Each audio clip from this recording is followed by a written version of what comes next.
ఓం మహాగణాధిపతయే నమః. ఓం గురుభ్యో నమః. ఓం శ్రీమాత్రే నమః. పరమేశ్వర స్వరూపమైనటువంటి జ్యోతిష వాస్తు మరియు ఇతర అనేకమైనటువంటి శాస్త్రములను మనకు అందించినటువంటి మహర్షులకి నమస్కారం. హయగ్రీవ హయగ్రీవ హయగ్రీవేతి యో వదేత్తస్య నిస్సరతే వాణి జనుకన్యా ప్రవాహవత్ అరుణాం కరుణాతరంగితాక్షీం ధృతపాశాంకుశపుష్పబాణచాపాం అనిమాదిభిరావృతాం మయూకైః అహమిత్యేవ విభావయే భవానీం. శ్రీమాత్రే నమః. ప్రేక్షకులకి ఆ లలితాంబిక అమ్మవారి యొక్క అనుగ్రహం పరిపూర్ణంగా కలగాలని మనస్ఫూర్తి కోరుకుంటూ మనం ఈరోజు చెప్పుకోబోయే టాపిక్ ఏమిటి అంటే, ముఖ్యంగా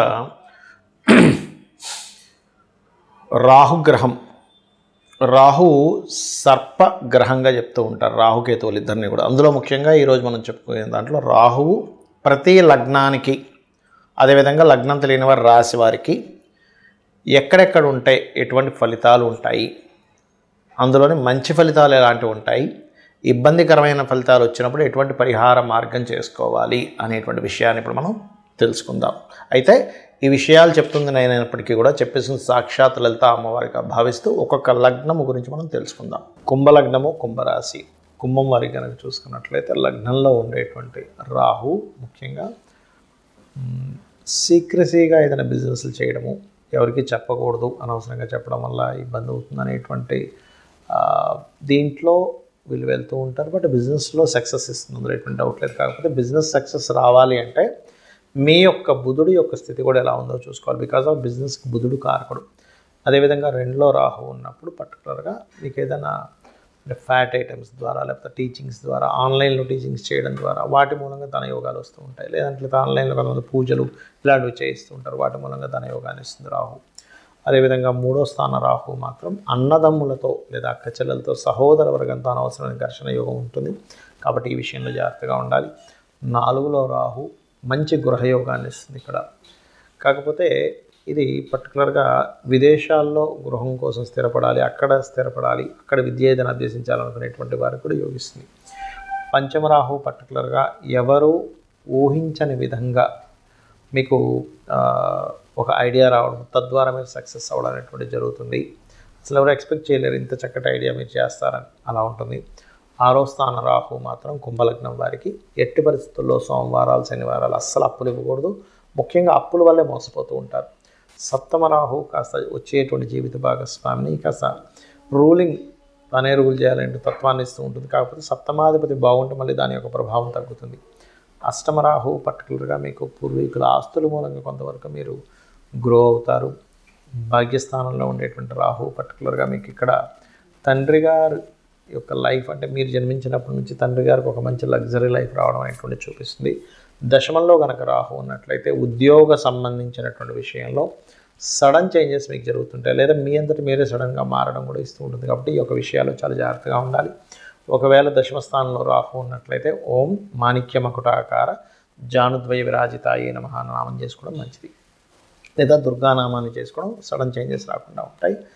అదేవిధంగా దుర్గా సుబ్రహ్మణ్య స్వామి ఇద్దరి ఆరాధన కూడా ఇబ్బంది లేకుండా ఇస్తుంది. దశమ స్థానంలో ఆ రాహు అక్కడ సర్పదోషాన్ని ఇస్తున్నాడు. కాబట్టి ఇక లాభరాహు పర్టికులర్గా మీరు టీచింగ్, ట్రైనింగ్, కన్సల్టెన్సీస్ లేనట్లయితే anything accounting related, chartered accounting related సంబంధించినవి, లేనట్లయితే ఈ ట్యాక్సేషన్ రిలేటెడ్ సంబంధించినవి ఆన్లైన్లో మీరు అభివృద్ధి చెందుతారు అట్లాంటి బిజినెస్లోకి వెళ్ళి. 12వ స్థానంలో రాహు మాత్రం కాస్త విదేశాలకు వెళ్ళేటప్పుడు 1-4 సార్లు అక్కడ మొత్తం సెట్ అయిందో లేదో చూసుకోవాలి. లేనట్లయితే ఇక్కడ నుంచి అక్కడికి వెళ్ళి విదేశాలకు వెళ్ళి జాబ్ చేద్దాం అనుకున్నప్పుడు ఇక్కడ జాబ్ చేసి యోగాన్ని ఇస్తుంది, కానీ అక్కడ లేట్ ప్రాసెస్ అవుతూ ఉంటుంది, స్లోగా సెటిల్ అవ్వడం జరుగుతుంటుంది విదేశాల్లో. కాబట్టి ఈ యొక్క విషయాలు జాగ్రత్తగా ఉండాలి. ఇక మీరు చేయవలసినటువంటి దేవత ఆరాధన ఏమిటి అని చూసుకున్నట్లయితే ఎక్కువగా మీరు విష్ణువుని ఎక్కువగా ఆరాధించండి. రాహుకేతువుల యొక్క స్థితి కనుక బాగున్నట్లయితే దుర్గా మరియు గణపతి ఆరాధన చేయడము, రాహుకేతువుల దగ్గర దీపారాధన చేయడం అనే విధానం బాగుంటుంది. ఇక్కడ రాహువు, కేతువు ఛాయాగ్రహాలుగా చెప్పబడింది శాస్త్రంలో. అయితే ఈ ఛాయాగ్రహాలు ముఖ్యంగా జన్మజాతకంలో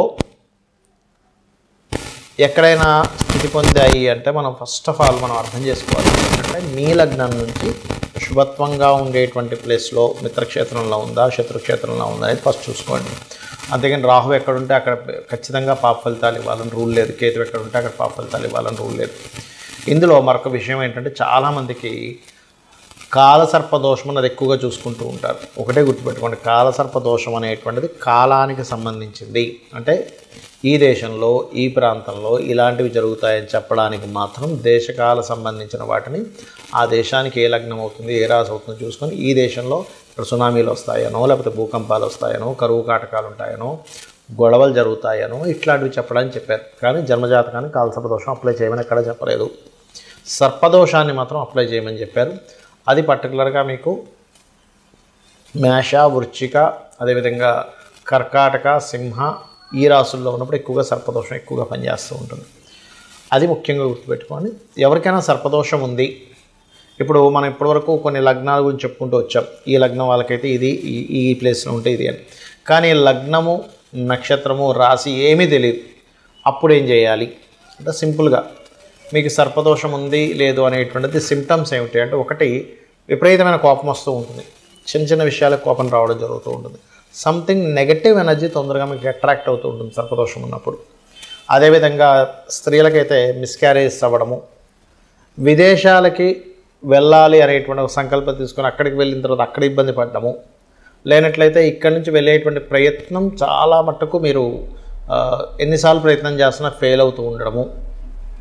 అదేవిధంగా అదే సర్పదోషం కనుక కొన్ని అంటే మీకు మనం ఇప్పుడు జాతక చక్రం లేదని మాట్లాడుకుంటున్నాం కాబట్టి సప్తమ స్థానం మీద పడితే కనుక ఒక్కొక్కసారి వారికి వివాహ జీవితంలోనే ఇబ్బందులు కలగడం లాంటివి జరుగుతూ ఉంటాయి.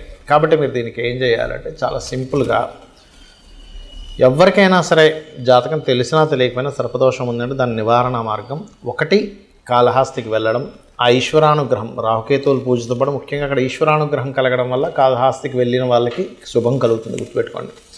రెండవది నవగ్రహాలలో ఛాయాగ్రహాలైనటువంటి రాహుకేతు గ్రహాల దగ్గర దీపారాధన చేయడము. మీకు దగ్గరలో రావి చెట్టు ఉన్నట్లయితే రావి చెట్టు కిందని మనకి సర్ప ప్రతిష్ఠ చేసి ఉంటాయి కొన్ని, అక్కడికి వెళ్ళి చక్కగా ఒక చెంబు నీళ్ళల్లో పసుపు కుంకుమ గంధం వేసి కలిపి వాటి చుట్టూ ప్రదక్షిణాలు 3 కావచ్చు, లేనట్లయితే 11 కావచ్చు, 21 కావచ్చు, 41 కావచ్చు ప్రదక్షిణాలు చేసి వాటి మీద ఆ సర్పముల మీద వేయడము. అదేవిధంగా సర్ప సూక్త పారాయణము వినడం కానీ చేయడం కానీ చేయాలి.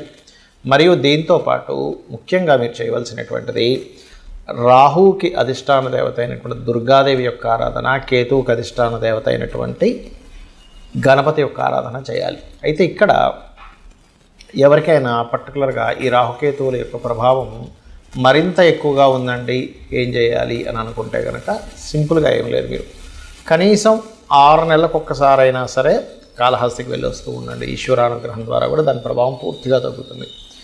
మరొకటి ఏంటంటే ఈ రాహుకేతువులు గోచారంలో సంచరించేటప్పుడు కూడా మీ లగ్నం నుంచి ఎన్నో స్థానంలో సంచరిస్తున్నాడో చూసుకోవాలి. అందులో ప్రధానంగా ధనస్థానంలోకి వచ్చినప్పుడు కొంచెం ఫైనాన్స్ విషయంలో జాగ్రత్తగా ఉండడము, 3వ స్థానంలోకి వచ్చినప్పుడు అగ్రిమెంట్స్ విషయంలో జాగ్రత్తగా ఉండడము, 4వ స్థానంలోకి వచ్చినప్పుడు పర్టికులర్గా మీరు ఏదైతే ప్రాపర్టీస్ కొనుగోలు చేసేటువంటి విషయాల్లోని ఇట్లాగా ఒక్కొక్క స్థానాన్ని బట్టి ఆ పర్టికులర్ ఇయర్లో, ఎందుకంటే 1.5 ఇయర్ ఉంటాడు కాబట్టి ఆ పర్టికులర్ ఇయర్లో గోచారంలో వచ్చేటువంటి రాహుకేతువుల యొక్క ప్రభావాన్ని చూసుకోవాలి. అంటే కేతు కనుక అలా వచ్చినప్పుడు ఒకరికి రాహు కనుక వచ్చాడు 4th హౌస్లో 2nd హౌస్లో అలాంటప్పుడు అక్కడ అది కొంచెం ఆ యొక్క విషయాలు ఆశను పెంచడము ఇట్లాంటివి ఇస్తూ ఉంటుంది. బట్ ఏదేమైనప్పటికీ కూడా మీ పర్సనల్ చార్ట్లో ఉండేటువంటి కాంబినేషన్స్ని గోచారంలో ఉండేటువంటి గ్రహాలని మిళితం చేసుకొని చూసుకోవాలి. ఇక ఈ యొక్క రెమెడీ చేసుకుంటూ గోశాలకు వెళ్ళి ఏదైనా చేయాలి అనుకుంటే గోవులకి బెల్లంతో కూడినటువంటి 4 ఉండల్లా తయారు చేసి గోవు తినిపించండి, మరియు గ్రాసము తినిపించండి. రాహుకేతువుల దోషం అనేటువంటి పూర్తిగా తగ్గుతుంది.